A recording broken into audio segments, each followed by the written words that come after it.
Has Israel managed to anger one of its most important Arab partners at a time when regional tensions are already running high? Fresh criticism from the UAE over developments at Al-Aqsa is raising questions about whether a relationship once strengthened by security cooperation, including support linked to air defense initiatives, is coming under new strain. Could Iran be witnessing exactly the kind of diplomatic fallout it has long hoped for? As the UAE publicly condemns Israeli actions at Al-Aqsa, observers are closely watching whether the crisis could weaken one of the Middle East's most significant normalization agreements. The timing could hardly be more sensitive for Israel. With tensions across the region already elevated, the UAE's criticism has sparked debate over whether Tehran now sees an opportunity to capitalize on growing friction between Israel and a key Arab partner. For years, Israel and the UAE were held up as a model of regional cooperation, but the latest controversy is prompting fresh scrutiny of that partnership. Has Israel made a serious strategic miscalculation by allowing an issue like Al-Aqsa to generate anger in Abu Dhabi? And as diplomatic tensions rise, a larger question is beginning to emerge. Could divisions over Al-Aqsa create the kind of political opening that Iran has been seeking, complicating efforts to maintain a united front among countries opposed to Tehran's regional influence? The United Arab Emirates has strongly condemned the storming of the Al-Aqsa compound by Israeli settlers, warning that such actions risk triggering a dangerous new phase of regional escalation at an already volatile moment in the Middle East.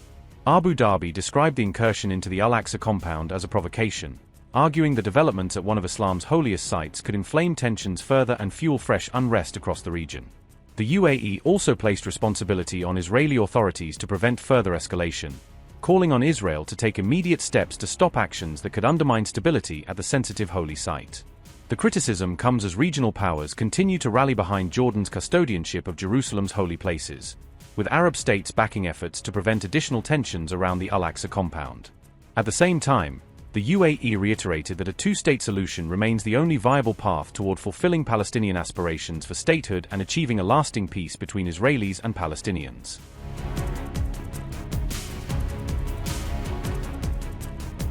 The controversy erupted after Israeli settlers entered the Al-Aqsa Mosque compound in East Jerusalem on May 31st, an incident that quickly drew condemnation and renewed attention to one of the region's most sensitive religious sites.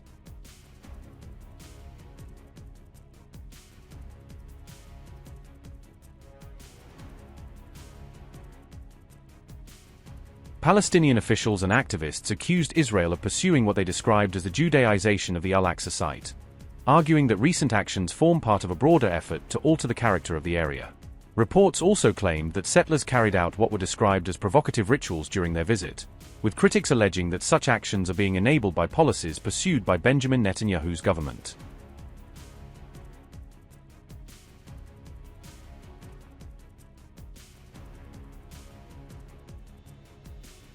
The dispute is further complicated by long-standing arrangements at the site, with reports noting that Israeli police have permitted settler visits to the compound since 2003 under a regulated access system. The director of media department at the Jerusalem Governorate said, and I quote, "These practices aim to impose new realities by force in occupied East Jerusalem and undermine the historical and legal status quo at the Al-Aqsa Mosque." Settlers' actions inside the Al-Aqsa Mosque are part of an ongoing colonial plan targeting the spatial and temporal division of the mosque, the Judaization of the city to obliterate its religious and historical identity, and the alteration of its legal, cultural, and demographic character.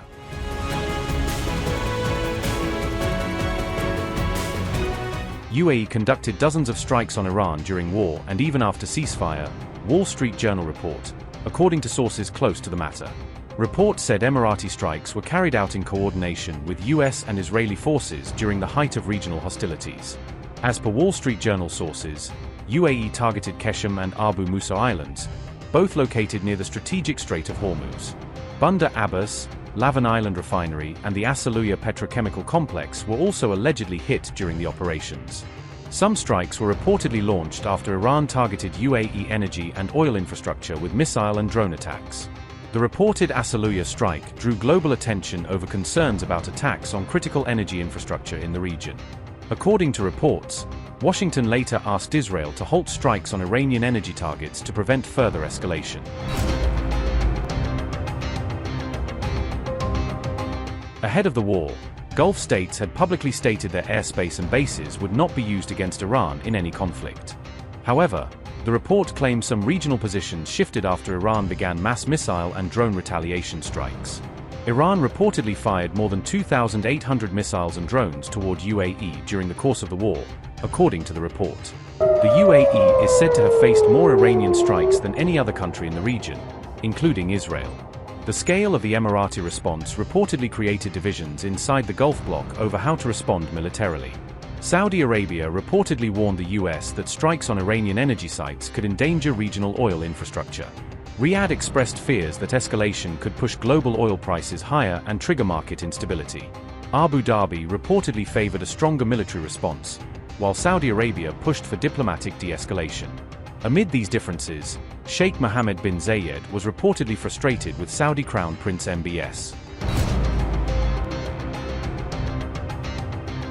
The war also reportedly deepened military coordination between Israel and the UAE during the conflict period.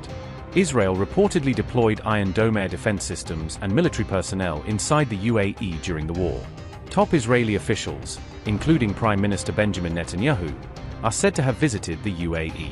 The visits reportedly focused on secret security coordination and joint response measures against Iran.